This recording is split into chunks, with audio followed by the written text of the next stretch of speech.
I didn't know I was addicted. I just thought I needed a break, a little escape, a way to chill out, reset from the stress of life. But one day I realized I was addicted, not to a substance, to a screen, to video games. See, the thing you turn to when life gets hard, that's what really tells you where you're at emotionally, mentally, spiritually. And for me, that thing was a game, not a conversation, not a breath, not my family. It started when I was a kid, locked in my room, lights low, controller in hand. It felt safe, quiet, like peace. That habit, it followed me through high school, through the military.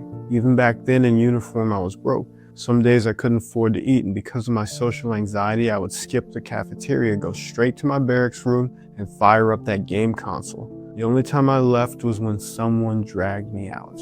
Even after I got married, even when my kids were born, I didn't stop. When life got heavy, I didn't face the challenge, I faced a virtual one. Every virtual win gave me a little high, just enough to keep running from the real stuff. Eventually, I landed a government job, climbed the ladder, made 6 figures, hit all the goals people say should make you happy. That should have been enough, right? But the second I hit that milestone, a voice in the back of my mind whispered, "Now what?" And I didn't have an answer to that. And that one question opened up a flood that I could not stop. All the pain I'd buried, all the emotions I had thought I outworked, they rushed right back in. And like always, I ran back to that controller. But this time there was no high, no peace, just numbness. A growing feeling that I was disappearing even though I was still alive.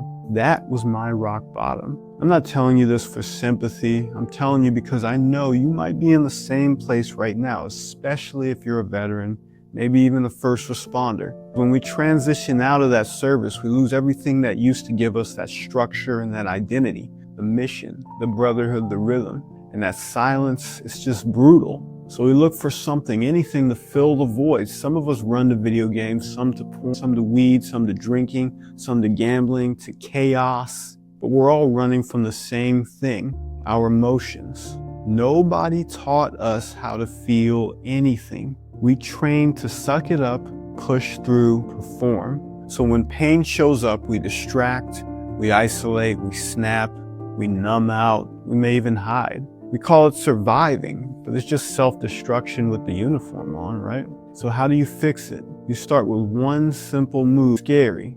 It's a scary move. You learn how to sit with your emotions without a screen, without a bottle, without the mask. That's what I had to learn. That's what saved my marriage. That's what made me a better father. And that's what finally brought back some peace into my soul. And that's what I'm teaching. Here's the good news though. I'm building out a full course on how to actually reconnect with your emotions, how to stop numbing out, how to start healing for real. But I'm not just selling it, I'm building it inside the Before 22 group. Why? Because healing shouldn't happen in isolation. It needs brotherhood, it needs conversation, it needs people who actually understand what you're going through and aren't afraid to say it out loud. That's what Before 22 is. It's not just a support group, it's a movement of people doing the deep work together, mentally, emotionally, spiritually. So if you felt any part of what I said today, if you've been running for too long, if you're tired of being surrounded by people who just don't get it, click the link in the bio, join the group. That course is going to be waiting for you inside once I finish it. So is the community, so is your next step. You're not weak, you're not broken, you've just been alone. Let's change that. This is Before 22. You don't have to fight by yourself anymore. Let's do the real work.